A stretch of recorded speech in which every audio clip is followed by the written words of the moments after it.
How we doing, everybody? Back again, another pair of Technics. Apologies for the delay over the last week. It's been a bit of a nightmare, everything that happened with my bike, obviously being stolen. Luckily got it back and everything's all back to normality and I can get things done before I go on my holiday next week. This beautiful pair here belongs to my customer Ricky. They are lovely, absolutely lovely. They're cleaned up extremely well. So they're a pair of 1210 Mark IIs. They've got brand new pitch slider units. We've got the original pitch trim still in place because they are in extremely good condition. So as me and my customer were talking, we're saying if things just do not need to be replaced, don't touch them, leave them as original as possible. And because they're not gouged, covered in scratches, cleaned them up, kept them on there. Placed the LEDs over for the pitch. New pitch slider units unfortunately were needed, but it's not necessarily a bad thing. Look how lovely and smooth this is now. We've got a softer click at 0. New under shader cloths as well underneath the trims, so that's beautiful now. The arm assemblies are in fantastic working order. The pivots have been machine polished, arms fully rebuilt. You can see that everything's all been deep cleaned. It's looking very nice indeed. He's got, unfortunately, with this deck, well, actually there's two Autofons on these. We've got one Pro S Black. These are the original old school versions. I love these. Then we've got the Autofon Scratch with the pinks, or pink carts, everyone used to call them. And you can see on here we've got a black arm. Now I 3D printed this for Ricky because, well, there wasn't a lever on there. It's broken. So the stylus is unfortunately snapped. Now I have checked the cartridge with his stylus from the other turntable, including my test turntables, and everything all works perfectly. So all he needs to do now is replace his stylus and he's ready to rock and roll. Done this for him free of charge, printed all of that out for him. Nothing fantastic, but hey, it saves you from buying a new cartridge, doesn't it? It's a no-brainer. So I'm probably looking to buy in some different colour filaments for the 3D printer, but just for the time being, gets him out of the trouble and it's free, so can't really complain, can you? Pop-ups on these are upgraded SMDs in warm whites. They were intermittent, the lamps on these. 1 minute they work, 1 minute they don't. Switches were perfect. Wiring was just fine, but just for some strange reason, in, out, didn't want to know. And because of the age of these, we just changed them over. So we've got upgraded SMD warm white pop-ups on these lights. They're lovely now. Look no different really to the originals anyway. Replace the internal speed selection switches, or the tactile switches as they're otherwise known. So nice and clicky now, and well, they're lovely. All the LEDs are all standard on here. The operation base assembly's all been deep cleaned. The platter on this, again, you can see how clean this has come out. This has all been machine polished as well on both of these turntables, so the platters have come up extremely well too. And cosmetically in general, they are really nice turntables. I mean, there are the odd nick here and there. If you look towards the back, I believe over here, look, there are the odd nicks and things that you're going to get, but they're still a very, very nice pair of turntables.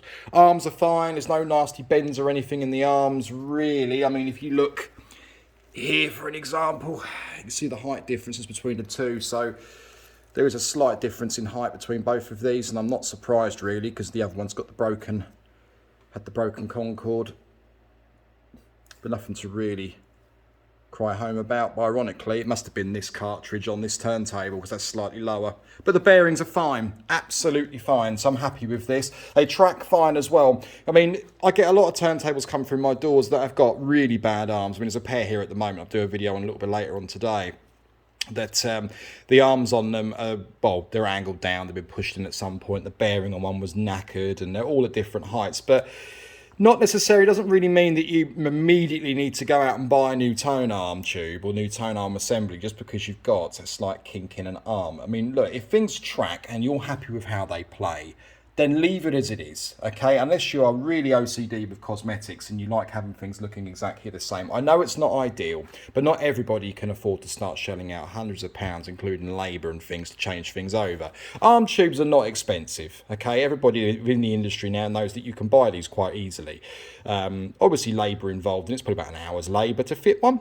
It's not the end of the world, but if you genuinely don't need this, or if you start adding on things like bearings, for an example, top, bottom, I've had it on the odd occasion where you need a new arm needs rewiring because the arm wires are terrible on the inside, sockets need doing, and all four bearings, it's very rare that that happens, but you might as well just go out and buy a new arm assembly because it works out about the same price really for one turntable than doing this. So you need to start thinking, is it worth doing? This is lovely. These are fine. They run fine. Anti-skate's perfect on them. I mean, there's nothing really that can't go wrong with the anti-skate. It's just a couple of plastic cogs underneath of a coiled spring that pushes it in between with a rod through the arm.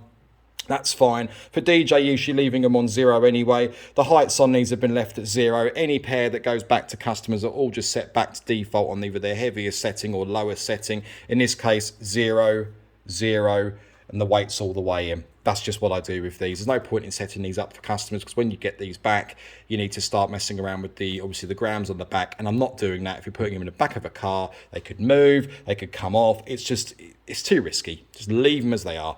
We're giving back the original pit slider units to the customer as well. I mean, if they were staying here, they'd be going straight in the bin, but go back to the customer because these are the originals for these units. It's just nice to have them back if he's keeping them. The audio cables and power cables have been replaced on these too. So obviously I upgraded these. They're made from scratch with my ring connectors, custom ground, custom cables. Power cables have been changed as well, brand new. Now, there's no point in giving the old audio cables back to the customer because they were covered in what looked like paint, and I just literally just throw them on top of the pile with the rest of the old cables, so they're no good to man nor beast. But fully running order with these now. There wasn't really anything that the majority of parts on the internals that needed doing, so I've changed over the oscillator crystals. There's a couple of resistors that needed changing, 2 capacitors, and the diodes, including the power components. I say there's only a few things. There is quite a few things that need doing, but this is just standard on a service. But yeah, either way, they cleaned up extremely well. They're a really, really nice pair of 1210s.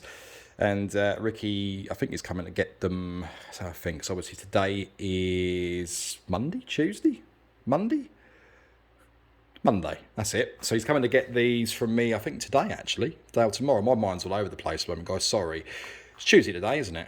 Yeah, Tuesday. Sorry, guys, I'm all over the place. So yeah, Tuesday today, he's coming to get them today if we've got some time. But yeah, all ready to rock and roll. All the work check sheets included, full invoice, all the details, including the printout for when he booked online. So another pair ready to rock and roll. Move on to the next pair. And, well, keep your eyes peeled for the next video, guys. Brilliant stuff. Take it easy.